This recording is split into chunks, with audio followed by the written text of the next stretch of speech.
Welcome back, everyone, to Ideas That Shape the World. I'm your host, Ternan DeBow, owner of Creative Thought Solutions, and I'm your host for this podcast series. If you haven't done it already, make sure that you subscribe on all of the platforms we're on YouTube, on iTunes, on Google, on Spotify, on iHeartRadio, on everywhere that we're located. Make sure that you're subscribing on whatever you're listening to. Thank you for joining us today. I'm super excited about the interview that we have today.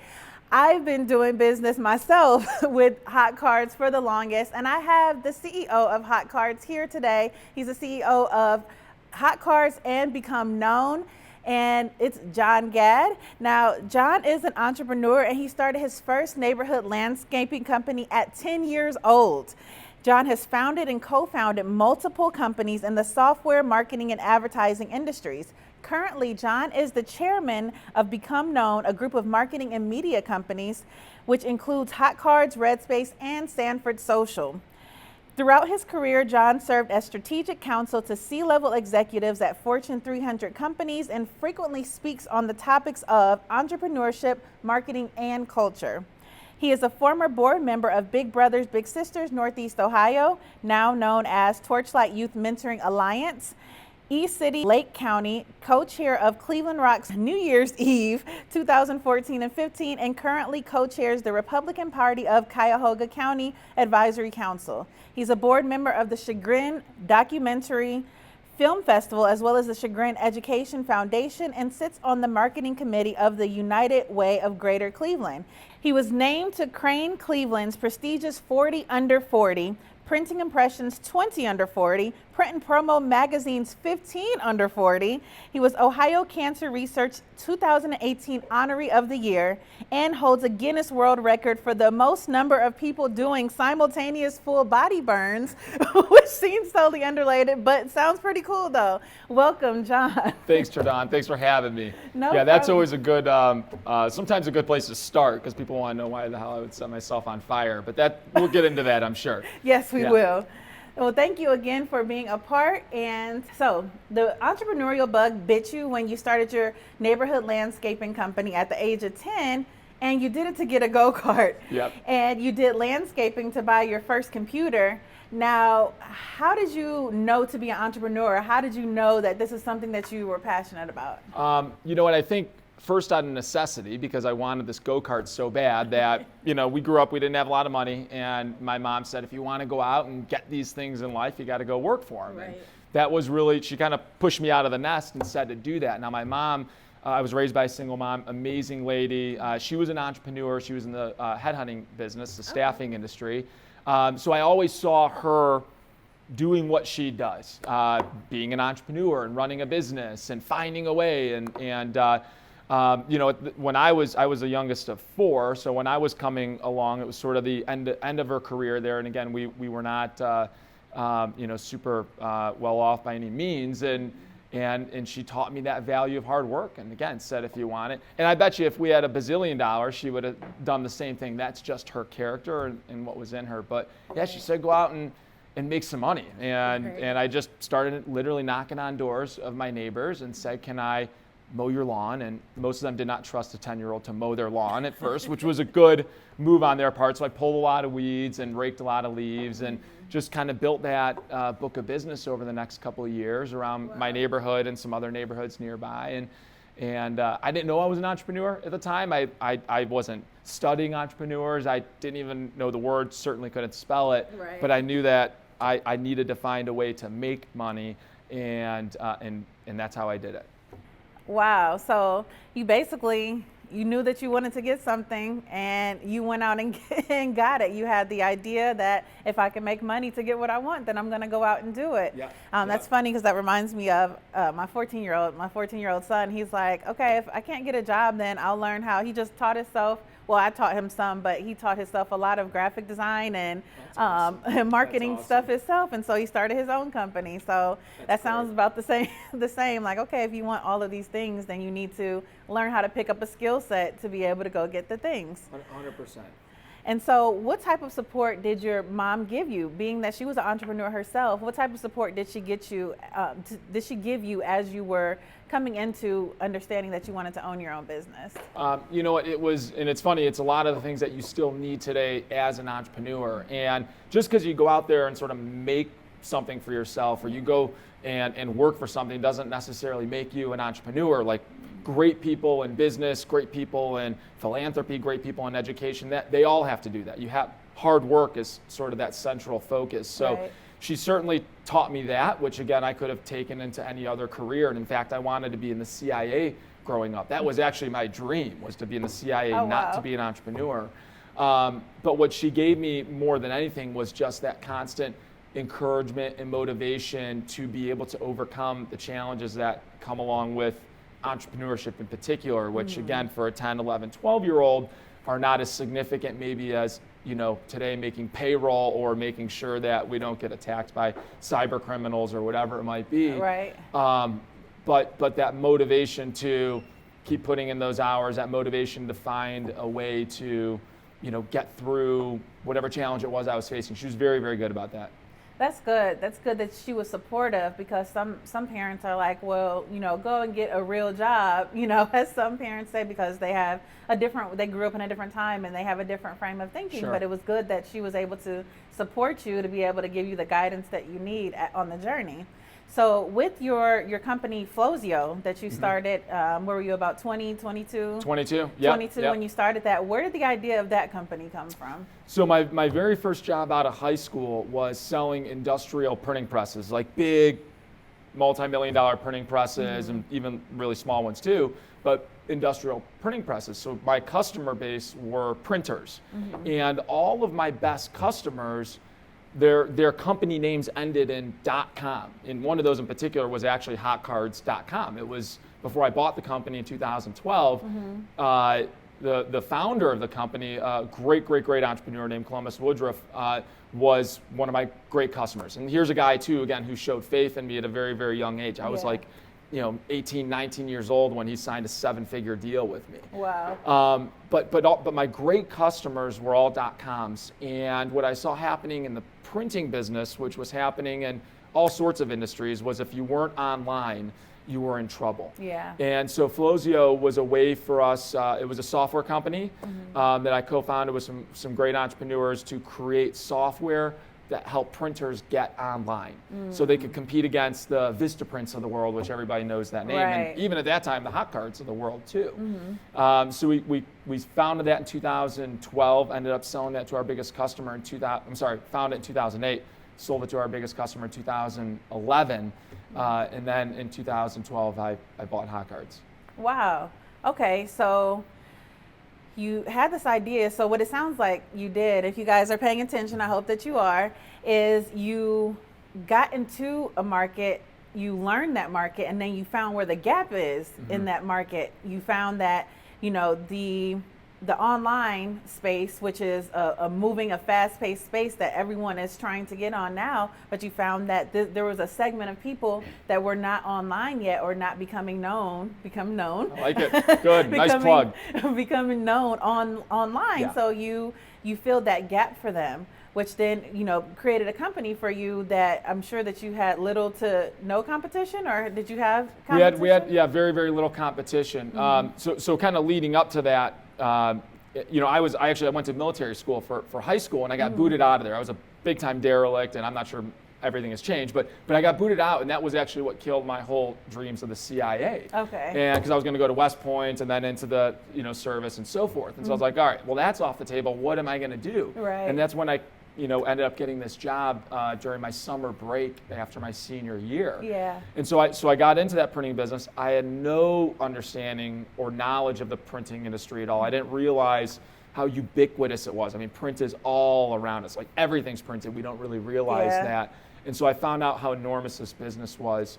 But what happened throughout that process is I became just super infatuated with entrepreneurship, and being in that role, I was sort of running my own business, my own book of business at the very least, but my own kind of personal P&L, so to speak. Yeah. And I got really interested in entrepreneurship, but I wasn't set on wanting to be in the printing industry. In fact, I explored probably 10 other businesses or models, including real estate, which thank goodness I didn't get into that in 2008. That'd have been terrible. Oh yeah.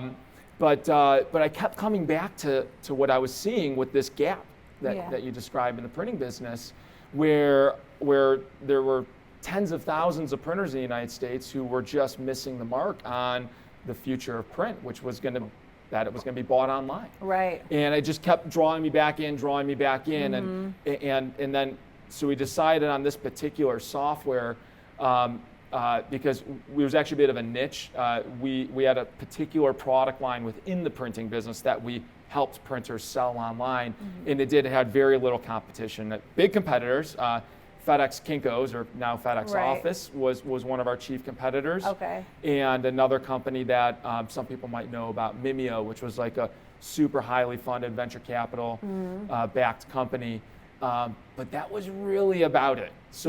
And those two companies were super focused on just selling direct to the business consumer.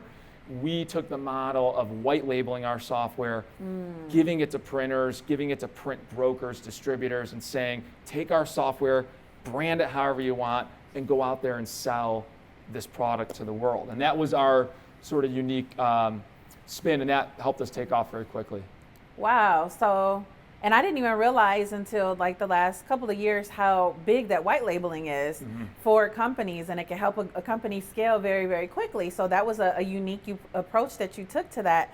Now, I know that being that it wasn't as competitive and there was such a good need for it in the marketplace, is this how you were able to, I read that you raised $22 million for your company. Or it was about 5 million, probably all. Okay. Yeah, I wish 22 million would be pretty amazing. I can't lay claim to that yet, but yeah, about 5 million, and that was we signed some significant contracts with large existing e-commerce players in the printing business, where our particular piece of technology plugged in nicely to what they were doing. And they didn't want to spend the time and the resources to build what we had built, so it made a lot more sense to just collaborate versus compete with us on this particular piece of software. We gave them some incentive to do that, some financial incentive to do that, and we gained instant access to their customer base of printers. So it was really an incredible way for us to accelerate. And the amazing thing, we'll talk about it today, I'm sure, as an entrepreneur, pivoting is a very important part of many entrepreneurs' story. Yes. Not all, but certainly ours, because we first wanted to be all things to all people in terms of the type of software we were creating for printers. And we realized very quickly that was a big, expensive endeavor, and we were going to go up against a whole bunch of existing competitors. So that's when we switched our model, and we went to this one very niche piece of software, and things took off for us. Okay. So by niching out then, and they say the riches are in the niches, and this is something that Joe talked about too while he was here, is that you have to find a narrow niche because that's where the gold mine is. And so by you honing in on that niche, then you were able to really capitalize on the growth of the company and people like really engaging, people really needing it because you're doing something that they don't want to spend the time to do. Right. And so did you go into it with the mindset of, okay, we're going to start this company to sell it, or how did the opportunity come about? Did you position your business to be able to sell it eventually, or is it something that just came to you and you took the offer? No, it was definitely from the get-go that was the idea. I mean, I think that business in particular, I think we had a very clear mindset that we wanted to build it and sell it. Okay. And I think that's probably still a big part of any business, that I run or that I'm involved with. But that one in particular was very much a clear focus. Now, that being said, I mean, I'm 22 years old and I know nothing about business. I think I know everything, which is probably the death knell of most 22-year-olds in business. So what we had to do to actually position it to sell, I don't think was as well thought out as maybe I would do today if I were getting into it. But yeah, that particular business, that was the goal. That was the purpose. Okay. So you went into it with the mindset of selling it. You were able, how did you find the people to sell it to then? Or did people just come to you, they liked the idea and they made their offer? Well, it was, and it wasn't a glorious sale by any means, but we the very first sort of pass at that, we started working with Office Max, which now is part of Office Depot. Yeah. big $5 billion company headquartered in Naperville, Illinois at the time, and they were a customer of ours, and they were really excited about the idea of being able to use our software and our network of print brokers to feed their production facilities, because they have a number of these production facilities that do printing around the country. And that was actually what kicked off this idea or the discussions of selling it, because they saw an opportunity to get an entrepreneurial company, almost do sort of an acqui-hire of my team and myself, and be able to then, kind of launch pad from there. That ended up not working out. It was really an incredible process and an incredible story. And then that is, when we ended up selling it to our biggest customer, who, in their eyes wanted to try to keep this, sort of technology to themselves versus the market. But yeah, I mean, it was such an incredible process and journey and lessons learned and failures and, successes and so forth. And I mean, to be able to do that at 25 years old, 25 or 22 to 25, 26-ish, was enormous. I mean, most of my peers hadn't even still gotten out of college yet, or were just getting out of college and starting their careers. And I kind of been through this entire career already by 25, 26. And, again, back to sort of the process of entrepreneurship, or what differentiates you. I think entrepreneurship is oftentimes very much defined by the experiences you go through. Absolutely. And that's, you look at like what venture capitalists look for when they're investing in entrepreneurs. I mean, they'll take the big risks on the first-time entrepreneur as this incredible idea, and they can put resources around that entrepreneur. Right. But, oftentimes it's the ones who have been there, even who have failed, that they want to get behind, because they know those lessons have been learned. Absolutely. And a lot of people don't get into entrepreneurship because they are afraid of failing. But I've heard someone say, fail fast. Get to the failure as fast as you can, so you can learn and then pick up and then do it again, but do it, the right way, or do it a better way, because you're learning from those failures and those past experiences. I know that I've learned through going from failure to failure, but just keeping that same momentum of, okay, I still love the idea. It's just now time to look at it a different way. Right. And so how important is mindset when you're going through all of these things? Oh, I mean, it is everything, and it's funny, as entrepreneurs, oftentimes entrepreneurs are very resilient, they're very determined, they're very stubborn. I mean, I know I've been through that whole, and then they can be borderline very naive too. And that's why this idea of fail fast is important, because your stubbornness, your persistence can push you beyond a point when other people around you are now rightly saying, hey, this isn't going to work. Right. I mean, and you have to check yourself against that. And that's why, for me and for mindset in particular, my mind is not always necessarily the best decision maker. And so I try to put great minds around me. Yes. I have incredible mentors, incredible community around me, incredible just friends who can look at things from a perspective that maybe I can't see when I'm deep in the middle of it, in the middle of the weeds. And that helps, my mindset to stay in the right place, because again, if I'm in the middle of something and my persistence kicks in, or my determination kicks in, I might miss, some very clear signs that say pivot, change, or just stop, altogether. Right. Yeah, I definitely agree with you on that. And we're going to get more into how important mentors are. Something I forgot to ask you though is, did you create the software yourself, or did you have people that helped you to, did you give them the idea and then they created the software? Totally. I am not I can't write a line of code, I'm sure. I understand development, and really that again is through experience, just having worked side by side with my chief technology officers, with developers, designers.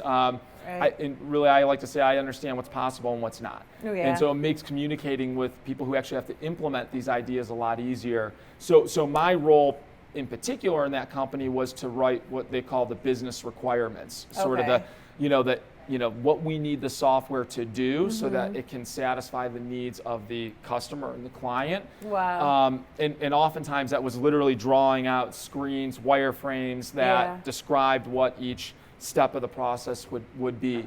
And that, that sort of let me operate in a really great space as an entrepreneur, again, because I could bind together what we needed to create with what our customers needed in a unique way that oftentimes people like maybe just a marketing manager, right, who would be responsible for making sure a customer gets what they want, and a developer, hardcore developer, they sometimes can't communicate. So I was that translator. And that's awesome, because you rolling up your sleeves and jumping in there, because a lot of times people won't take a sales job, but the sales job gave you all of the knowledge you needed to be able to then go and write out this full system, so that you can hand it to someone to create. So that's amazing. Absolutely. And so now, how did Quest Media come about? Quest Media. Yeah, or Kaz. Yeah. Kaz. Okay. More with K. So one of my great co-founding partners, a guy named Jose Vasquez, at Flowzio, wanted to start this marketing company while we were in the midst of building Flowzio, and Jose's just, from the day I knew him, has always been just a genius marketer, and so he really led that whole process and created this company. And the great thing, or the really interesting thing, is that he was very cutting edge on what could be done with digital. In particular, again, we both sort of came from very much traditional print backgrounds, but he brought Kaz into the digital sphere very early on, against his, the 2010s-ish, around then. Right. When digital was obviously very much a part of our society, but still a lot of marketing agencies had not gone all in. He really went all in early on. Okay. And he's done very, very cool things since then, like very unique and complex digital marketing strategies that sometimes are even just tough to articulate, but they carry them out and build great businesses. So I certainly, again, Jose really led that path, and I was there to support however I could support. Yeah. I sold out of that partnership, I think maybe in 2012 or 13, I can't remember exactly. Okay. So what made you interested in it in the first place? Really, I think we both, having come from print backgrounds, marketing backgrounds, but being very, very, very, very interested and intrigued by all things marketing, saw an opportunity to work with our customer base and to work with relationships we had and deliver other mediums of marketing. And like an entrepreneur oftentimes has to be, we were just opportunistic. And him in particular saw some great opportunities and said, let's pursue it. I mean, it was a path to generate an income. It was a path to kind of diversifying some of the things that we were doing. And again, it helped us also learn more about sort of all things marketing versus the niche that we were in. Got it.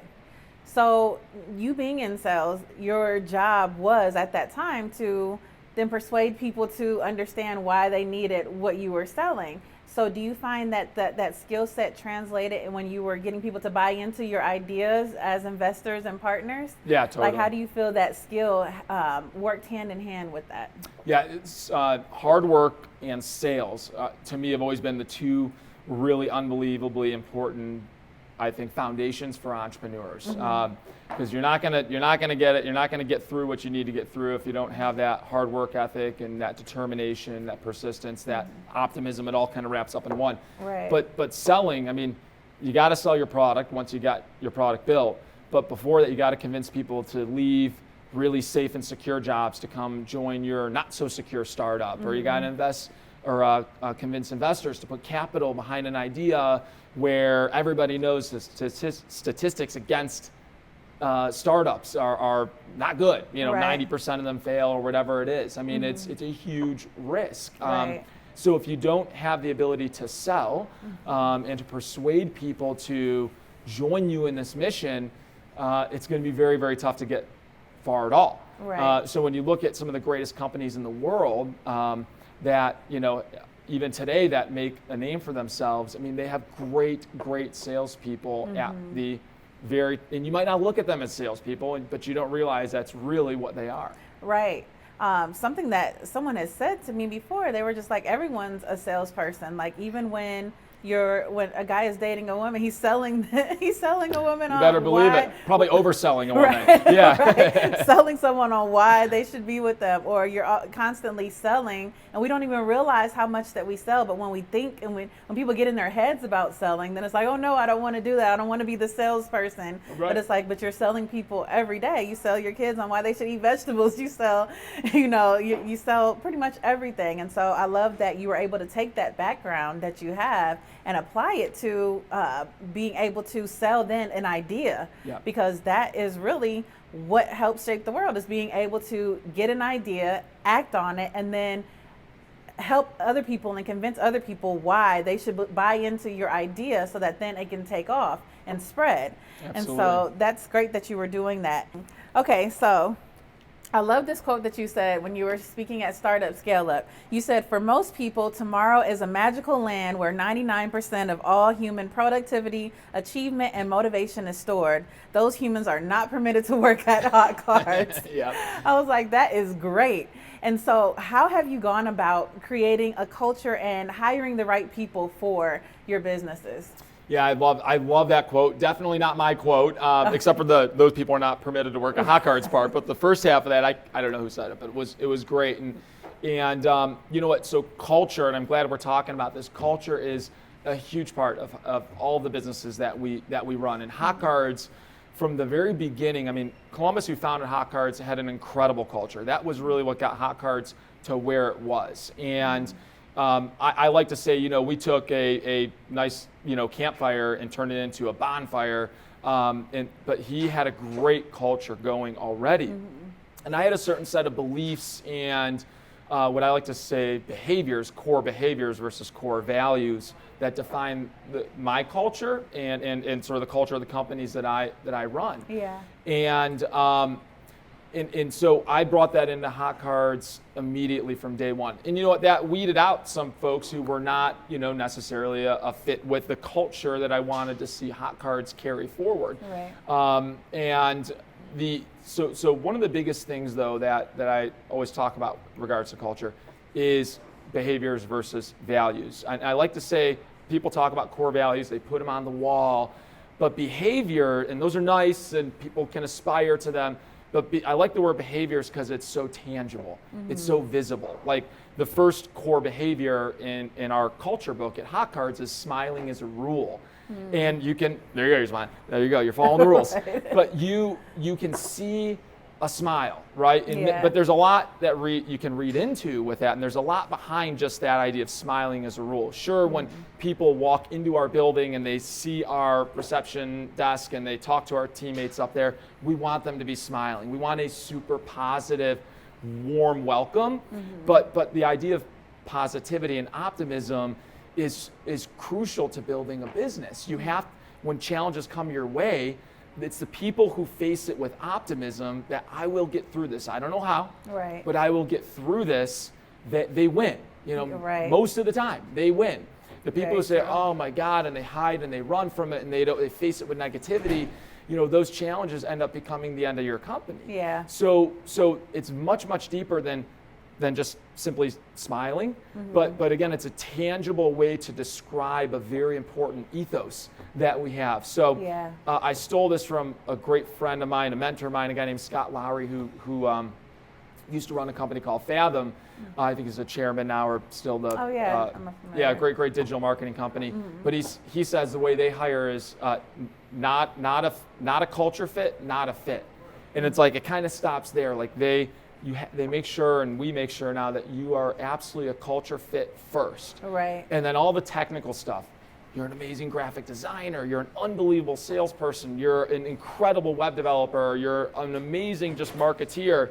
All that comes second to whether or not you fit the culture. Right. And the challenge as we've scaled has been making sure that my passion and our leadership's passion for culture is just as deep at each one of those next hiring levels, right, to make sure we're only letting culture fits into the company. Yeah. And then the other challenging thing too, again, especially when you really hang your hat on this idea of core behaviors instead of values, is as a leader, your behaviors, how you carry yourself, how you live and breathe that culture is the determining factor in terms of whether or not anybody's going to follow your lead. Because the one day I come in negative, the one day I come in pessimistic, the one day it negates everything that I've been saying for the past 7 years about our culture. Yeah. So you have to hold yourself to the absolute highest standard. Yes. And that is look, we're humans, so that's really, really, really tough to do. Yeah. But if you don't want to do that, then don't promote culture in your company. Right. But if you're going to promote culture, you better live by it, because you'll look like a huge hypocrite otherwise. That is so true. And that goes for anywhere in your life. I know that people know me for being like a positive person, being an upbeat person. And even people tell me all the time, like, when I'm around you, like, I feel better. And so I'm just like, well, that's because I have to do all this internal work that you don't see, that keeps me in a good space so I can genuinely be that person. And so I love what you're saying with that, because like you said, as the leader, as the head of something, you have to do the most on you before you can expect it from anyone else. And I think the best leaders are ones that put the demands on themselves before they put the demands on people, because it's like, if I can do this, then you're also capable of doing this. And so with the culture of Hotcards, is it just having the positive energy, or what kind of culture have you created there? Yeah, it's there's a reason that's our number one core behavior. Another one, which we've already talked a little bit about, is challenges are one of our core behaviors. Is challenges are described as opportunities to grow, and how you face those challenges, or how you accept those challenges is very core to our culture too. And again, challenge is going to happen to us. The funny thing is, most of these core behaviors, most of our culture is really just what our parents taught us, or our church taught us, or our great mentors have taught us. I mean, it's not anything that we created out of the ether. I mean, it's great ways to live your life. And so again, we try to build into our people this idea that challenges are great things. That means you get a chance to grow. Because the only alternative to looking at challenges is to be super negative and fearful of it and scared. So there's it's one or the other. Either you get really excited by a challenge and you're like, bring it on, because I'm going to grow. Like steel, you beat on it and you heat it up to make it stronger, or again, be fearful. And I personally don't want to be fearful. I want our team to be fearful. So that's a huge part of our culture. Speed.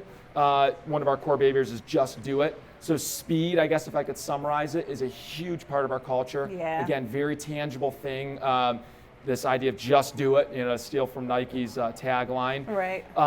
But this idea of leaving, what needs to be done today and putting it in tomorrow, like, we don't do that. Just do it today. Like you got to face a customer and tell them some bad news. Don't wait. Just get it done with. Tell them today. You need to write that email that needs to be written to handle the situation. Just do it. So our business, too, by nature, Hotcards is known for fast turnaround in the printing business. So that is sort of part of our DNA. I love that about you guys, too. Right? By the way. I got to pick up thing. something later today. So. There you go. Awesome. Beautiful. Well, that's a great. Thank you for that. That's a big thing in just how we need to operate as a business. So we made it a big part of our DNA that speed, just doing things, just getting it done, no excuses, is a big part of it too. I love that. I love that those are really core things to help people grow. And I find that the only way that you can grow is through either people or situations.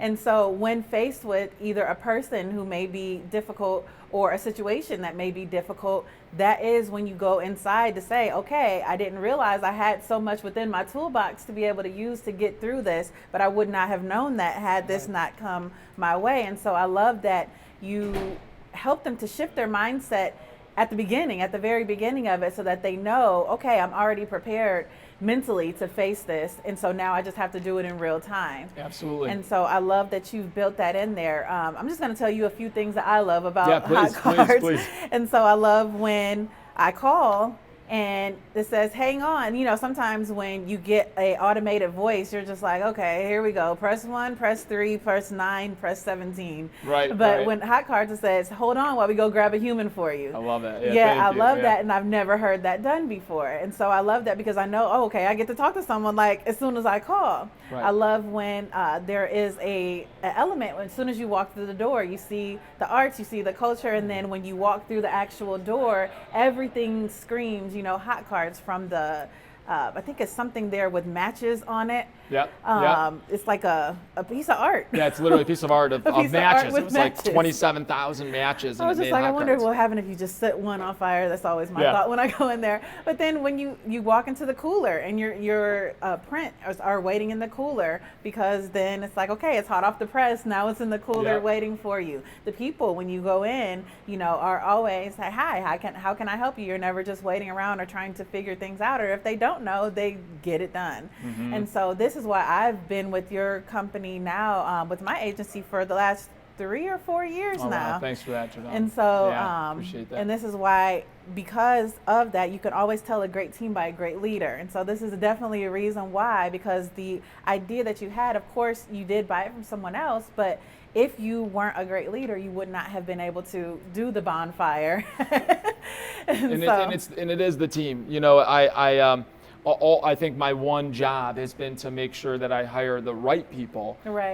But it is the right people. It's those people who create everything that you see all day, every day. I mean, I am, all these interactions you talk about, these touch points you've had with Hotcards. I mean, I'm not there. Right. It's our team, it's our people, and we have exceptional people. I am so blessed to be able to work with the people I work with, because they're aligned with who I am as a person, who I want to be as a person, in many cases more so than who I am today.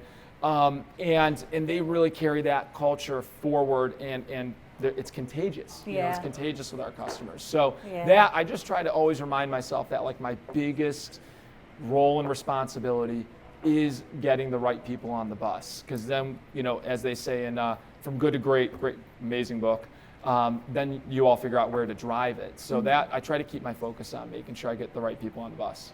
Yes, and that is so important, because if you don't have the right people, then no matter how great your idea is, and of course this podcast is called Ideas That Shape the World, because it is the people that have the ideas, take action on them, and help spread them, that actually shape the world as we know it, because we're doing stuff that humanity has not done before, or we're doing it in a different way than it has been done before, to continue to shift the world forward. And so having a great team is a part of that. And so when you're looking for people, when you're looking for talent, when you're looking for people to, have, because you said that's one of the most important things, is making sure that you have the right people there, then what questions are you asking them? How do you know that it is a good fit for your company? Yeah, I love to ask questions that very quickly help you identify how they look at challenges. Again, back to challenges are disguised as opportunities to grow. And to be honest, I'm not sure what that particular question is off the top of my head. It's sort of circumstantial based on the person.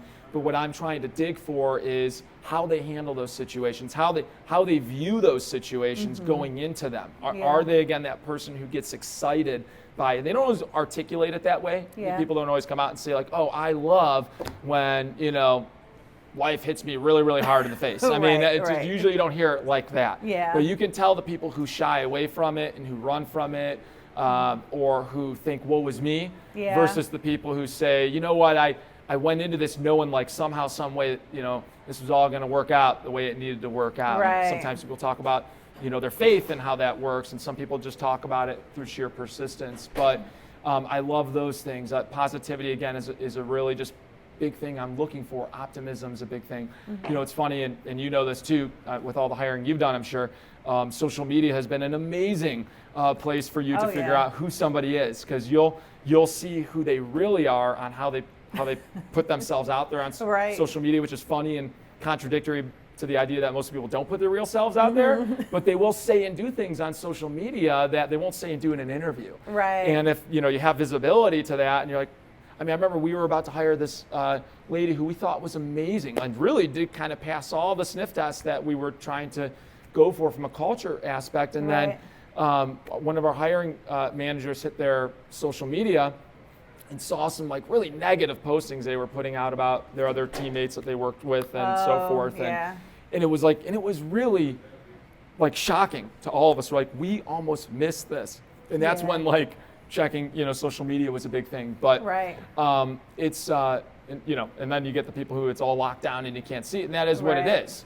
But I think we really work hard to make sure that we've got that optimism, that positivity, that stick-to-itiveness. Those are the things we're hunting for. That's awesome that you lead with that first, and then it's like the skill set. So what if you find someone who's a great culture fit, but their skill set maybe not be up to par? Do you say, okay, well, we're willing to train them because they are such a good fit? Totally, and it really, that's circumstantial. Again, what is an absolute must is the culture fit. And then when we get to the skill set part, it's kind of like when you take your driver's test, they make you do the parallel park thing, maneuverability first. And it's like if you fail that, well, they don't care about the rest of the test. Right. So we kind of make sure you pass the culture side first. And then everything else kind of becomes circumstantial. Right. One of my most valued team members now, she's actually my executive assistant and runs a huge piece of our finance arm, was a video intern when she started at Hotcards many, many years ago. And at the end of her internship, we're all like, my team and I were like, we don't need a full-time videographer. Like, we just don't. This is what she had gone to school for. But we're like, but we need her. Like, we don't know what for or what. Or like, this person is going to be a game changer for us. And her name's Megan. And Hey, and Megan. so yeah, hi Megan. So I remember though it was like her last day, and I asked her to in the morning. I'm like, hey, can we meet in the hallway? Later on this afternoon. I want to chat with you about something. Yeah. The poor girl, like, I gotta like think through sometimes how things can come across, because the poor girl was so afraid that like I was taking her out there to say see ya, like you're done, nice knowing you. And like the whole day she's like wondering what the hell does John want to talk to me about. But I get her out in the hallway, I'm like, I really want to find a way for you to stay. Would you be willing to join our customer obsession team, which we call our customer service team? Join our customer obsession team. I don't know, again, where this is going to go, but like, we all love working with you, and we just know that you're a person we need on the bus. And that was a great example of somebody who she didn't have the finance skill set. She'd never been an executive assistant. She'd never done a lot of these things that she's now doing today, but we knew she could learn. We knew she was coachable. In many cases now she's teaching, me a lot of things. But so we try to. And then other things, maybe are a little bit tougher, like a graphic designer who has this incredible culture fit, who just doesn't have the chops as a designer. Right. It's like, except for maybe Muggsy Bogues, like in basketball, like you just got to be tall. Like you can't teach tall, if you're going to be successful. And with a lot of designers, especially by the time they get to working with us, maybe through an internship, they're in college and so forth. If they haven't developed a really killer design skill, we're not going to be able to teach that into them. And so sometimes that's a little tougher to teach. But a lot of our technical abilities can be taught. And just get developed over time. And so we are more than willing to take somebody on who does not have that skill set yet, if we know we can see a path to getting that in them. Right. And that makes a lot of sense too, because some things, like you said, can be taught, and other things just are not able to be taught to people. So just really understanding if they're a culture fit, and then making sure that if they are a culture fit, is their skill set there, and is it a teachable skill set? If not, then having to then move on and find someone else. And so I love how you gave the example about Megan. Megan just great, what she did, and you didn't need her for the job that she wanted, but her being able to then step up into another role because she was a good culture fit, then proved to be a great, you prove that to yourself, like, okay, I know how to hire great people. I know talent when I see it, and I'm able to bring it onto the team. Something that you talked about is get the people on the bus, and then what was it? You said figure out where to drive and then figure out where to drive it from there. And so you found that has worked for you then to figure out who the right people were, and then like build the road as you go along? Yeah, totally. In almost every one of my businesses that I've either started or been involved with, there has been a need to say, okay, here we all are, like, what are we going to do? Where are we going to go from here? And it wasn't just me saying, charging, here's what we're going to do, and here's next, and just continuously laying out the vision. There have been crossroads where, as a team, we need to figure out how to deal with the situation, or maybe pivot the company, or what business lines to get into, or what, new business to start in order to diversify. And having a team of people who are not afraid to not see a clear vision, which is what a lot of people do need in life. And you need, as a leader, as a leader and as a leadership team, you need to be able to build that clear vision and paint that picture for a lot of your teammates. Right. But at your core leadership team, they need to be people who are totally okay with uncertainty. Yeah. And then that's the idea of like, get on the bus, then we'll figure out where to drive it. Right. And you're not doing that every day, thank goodness. Right. But when you get to those moments, you need to have the right people who again, stand up to the challenge and get excited by it. Right. And are able to get results. Exactly. When they get challenged by that. So I love that mentality. So then speaking of diversification, when it comes to Become Known, the family of companies that you have, how did you structure that? Is it companies that you are all a part of or that you've started, or is it companies that you have pretty much known and then you guys formed something together? Yeah, it's an evolution certainly from even where we're at right now.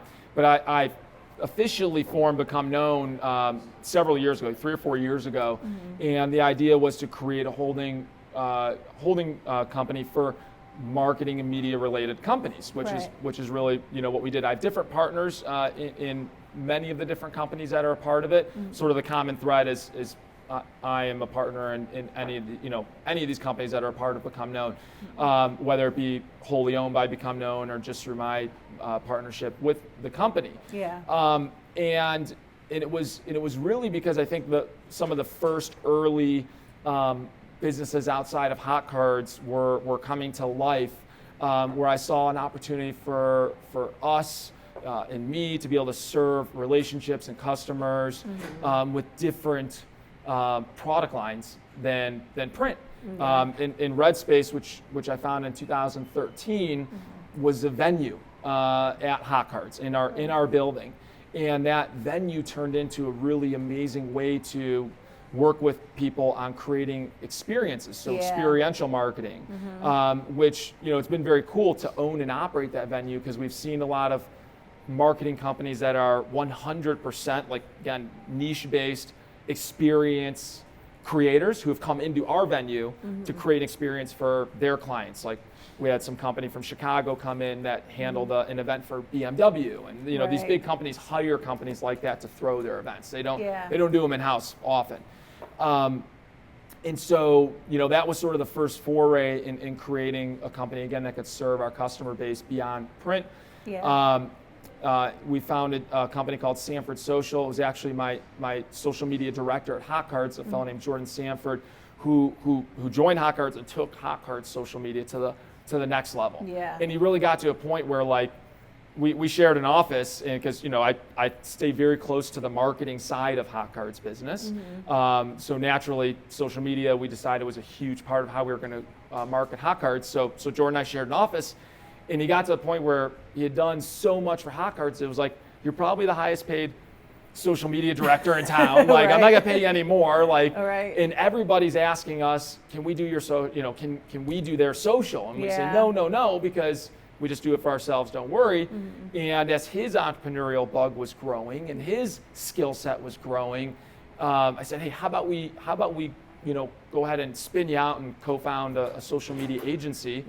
Hotcards can be a client of yours, and let's take your skill set and this service offering to the street. Yeah. And that's how Sanford Social came to be and to be a part of Become Known. So I love obviously love the name Become Known, not just because it's my baby, but because really it's such a great broad way to say, what does every business, what does every musician, what does every person want? It's like to become known. Right. That is what they want. That's a great name. As a business, until you're known, you aren't going to have sales. As a musician, until you're known, you're not going to sell records or whatever they call it these days, digital streaming rights, whatever. But the point is, you need to become known. And even big businesses need to become known. When they're launching a new product that nobody knows about yet, it's not known. And we help these companies become known through our different offerings.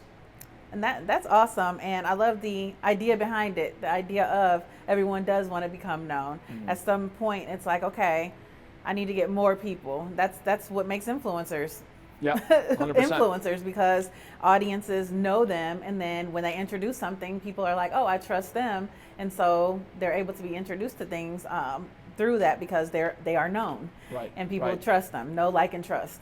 Amen. And so,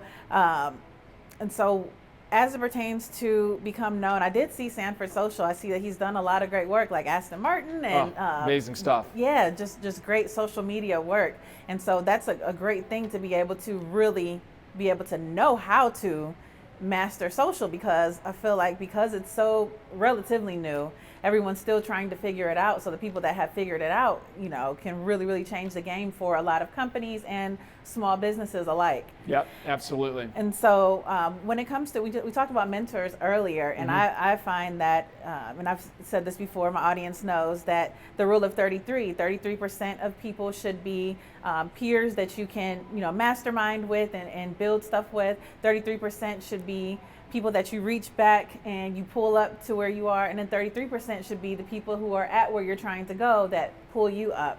And so how important has mentorship been in your journey? It's a great, I love that rule of 33s. That's the first time I'm hearing that, but it's a great way to break down the relationships in your life and kind of where to allocate them. I love that. But mentors have been enormous from me from the get-go. So I was involved in Big Brothers Big Sisters. I was on the board, but I was involved in that because I was a little brother growing up. So I had this mentor in my life, Frank, who was instrumental in teaching me basically what it means to be a man. My father wasn't a part of my life, and I told you earlier when we were getting set up that I just had sisters only, and my mother never remarried. It was all women, so I needed that mentor in my life. Yeah. When I got into business, I had an incredible group of people around me to help start supporting me. And many of these people who have been on my entire journey from the get-go. I have this incredible attorney, Jerry Cowden, who's been with me since practically day one, who we get breakfast, and he never sends me a bill. I can't even imagine what my breakfast bill would be right now. Yeah. Well, I pay for breakfast, which is very small compared to his hourly rate, right? And so I can imagine what the rate for his time would be, what it's stacked up to. I have a great mentor, a fellow named John Berger, who I'm in business with right now. Who's a big part of Become Known, big manufacturing guy, but a great, just salt of the earth kind of guy, great man of faith, who really has taught me how to be good at business and good at life. And my partner in Hotcards, a fellow named Bernie Moreno, who's an unbelievable entrepreneur, very well known in the Cleveland region for sure. But he had the dealerships? Yes, okay. Right, yeah, that was really where he kind of made his name, and again, talking about pivots, has pivoted his career, if you will, into technology, created some incredible blockchain businesses in Cleveland right now. He's really working hard to make Cleveland like a top 5 relevant tech city. When Bernie invested in Hotcards in 2015, it gave me an opportunity to work side by side with a guy and really to see into his organization. At the time, 700-800 people. He brought me into the leadership of his organization, and I had visibility of how he did that at scale. And I hadn't had that at that point, and he was unbelievably giving in terms of just giving me visibility, access, taking calls, whatever it might be. I mean, he was really, and that's oftentimes what a great mentor does, is they just give of their time, they just give access, they just give visibility so you can learn. And you don't, till you really experience that stuff, like what Bernie's doing at his scale, and be involved in it in one way or another, you don't really learn it. You learn it way more at that level than you do just reading it in a book. Oh yeah. And he's been an incredible mentor. I mean, Terry, one of my first investors in Flozio, wasn't. I mean, to this day, I have mannerisms or still do things that Terry taught me early on. I mean, there's a whole slew of people in my life that I really have to give the credit to. And as I wouldn't say I'm at any of their levels at this point, but as I, get further on in my career, I look for those opportunities. I certainly welcome those opportunities to try to give back to somebody who's maybe starting out at 22, raising their first bit of capital and starting their first company like I was 11 years ago. Yeah, and that's so important what you said, is people that see in you, something, and they're willing to put the time in.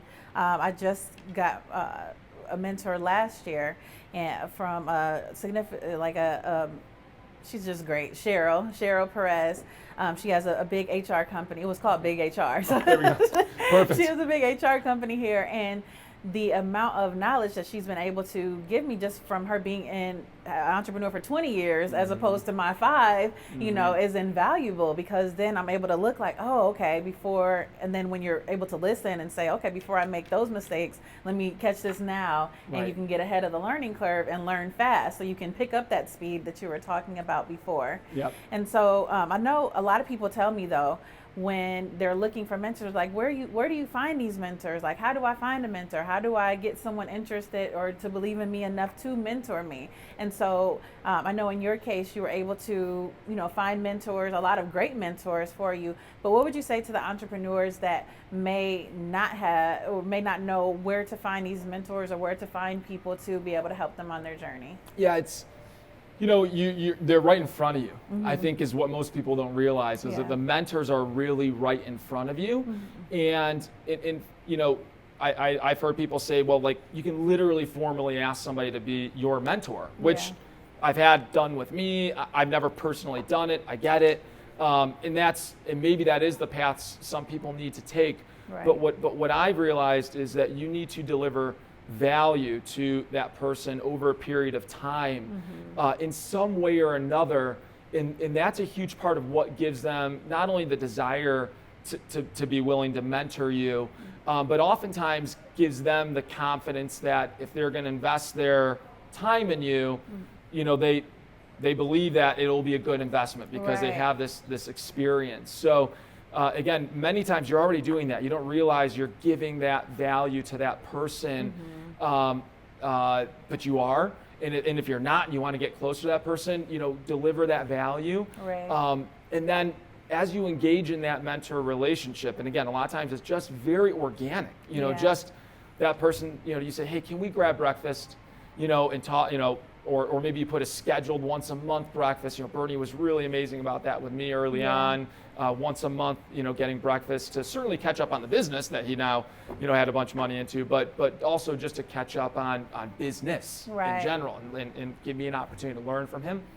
But make sure you're providing value along the way. However you can. Look for opportunities to just be of service to that person, and to do it humbly and to do it without any reservation, and many times to try to do it without it having to be asked of you as well.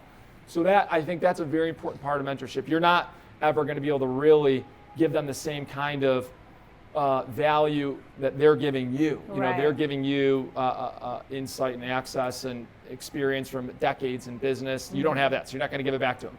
I got to teach them something that they don't know as it relates to those kinds of things.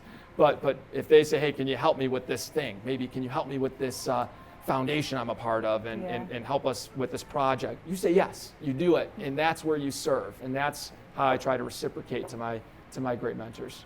That is awesome advice. I hope you guys were listening, because I know you guys do ask the question of how do you find mentors, and what John spoke about is adding value first. This is what you do with your mentors. This is what you do with your clients or customers. This is what you do with your friendships. Like, this is a great lesson for life, is to add value first, before asking for whatever it is that you're asking for. And so thank you for that tip. Absolutely. And so this has been an amazing interview. Thank you for just, giving all of those nuggets, all of those, the story of your journey, for people to be able to learn from, how you've been able to get to where you are. So as far as you, like, what is next for you?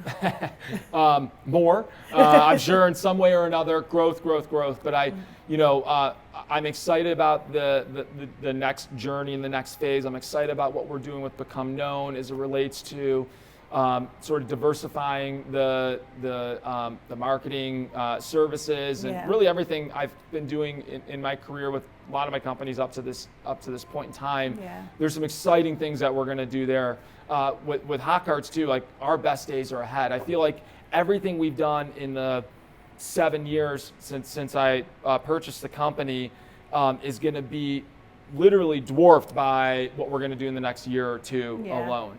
So I'm really excited about Hotcards. I mean, it's actually very cool to be 7 years into a company and almost feeling reborn, reinvigorated, Yeah. re-energized by it.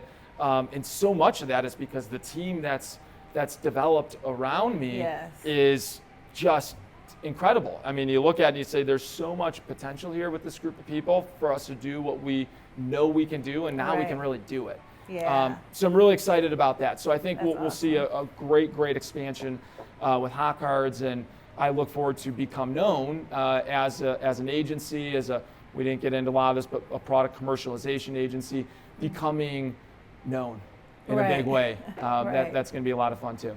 Okay. What is product commercialization? So one of the niches that we have with Become Known is that we help products, businesses, brands at very young and early stages commercialize or get into the marketplace. So maybe you've got an entrepreneur who has a great idea. They've even gotten through the development and testing phase of this particular product. Maybe it's a hard product that is going to be manufactured. Maybe it's software. Maybe it's just a brand. Yeah. And then our role is to come in and to take all facets of omni-channel marketing and help bring that product to the market. And so we're interested in looking forward to companies that and products and ideas where we can get involved potentially on an equity level, on a revenue share level, Right. as investors. And even through one of our partners, we have the ability to handle manufacturing at a global scale. And so, Yes. that idea of trying to hone in on those types of businesses, Yeah. we're really excited about. That is exciting. Yeah, That is yeah. exciting. So congratulations on everything that you're doing. How are you doing all of this with a new baby? Oh, well, first of all, he's got an incredible mother. That's for sure. So that's the first step on how that happens. But you know what? It's everybody talks about having a child changes your life, and I'm here to tell you it changes your life. There's no doubt about it. Yeah. But the biggest way it changes your life is not so much what it does to, you got to put in a crib, you got to, you change your schedule. That's all very tangible changes too, but it's what happens inside. Yeah. The motivation it gives you, the Yes. desire to make sure you build a very strong, stable future and foundation for this child. Yeah. It's been amazing too that when he and I are together, I wholly disconnect, and when we're not, it's like I need to work 1,000 times as hard to make sure that when I get that chance to spend time with him, that I'm really, really disconnecting. So that's been the deepest change inside of me, the most amazing change inside of me, and it's like that love that you don't know until you're a parent. Yeah. Despite me having 7, 8, 9, nephews and niece before that, I thought I saw that, but until you have it, you don't realize how powerful that is, and it is the fuel. It is my fuel every day. That is so true, what you're saying. I have 3 teenagers. So you got a lot of fuel. Okay, I got a lot of fuel. But 3 teenagers that always want stuff. and so, and then, wanting to leave that legacy for them to see me do. And now 2 out of 3 are now entrepreneurs themselves, That's awesome. making their own money. Awesome. And so it is like that fuel, like, okay, again, like going back to what you said originally, they have to see me at a certain level so that they know, like, I can do this. And if I don't see her break after, going through all these ups and downs, then I have the ability to do this too. And That's so, awesome. that change that happens inside of you and that level of responsibility when you do have a child is something that does change you. So Yeah, thank you absolutely. for sharing that, and congratulations Thank with you. that. Thank you. Now, how can people find you? How can people find you if they're looking for you online? Yeah, despite being super invested in the social media business, I'm personally not super invested in I social noticed media. that. Much of it by design, because it would just be one more notification to check that I got enough of those coming in. All right. But I'm on Facebook. I guess you just Facebook, I don't know, look me up on Facebook, however that works. Type my name in. And then on LinkedIn as well. I think my email address is public on LinkedIn, so anybody can email me as well and get in touch. I mean, I don't have a lot of barriers between people being able to get in touch with me. So yeah, LinkedIn, Facebook, stop into Hotcards, whatever it takes. Okay, well, thank you so much for being on this episode of Ideas That Shape the World. Thank you. You've shared so much, and I do appreciate you being here. Thanks for having me. I appreciate it. No problem. So there you have it. We've had another great episode of Ideas That Shape the World. Again, if you have not subscribed, go ahead and subscribe. And if you're watching today, go to www.creativityhelps.com/free gift. And just for watching today, you'll get a free gift just for watching. And so until next time, I'll see you later. Keep changing the world.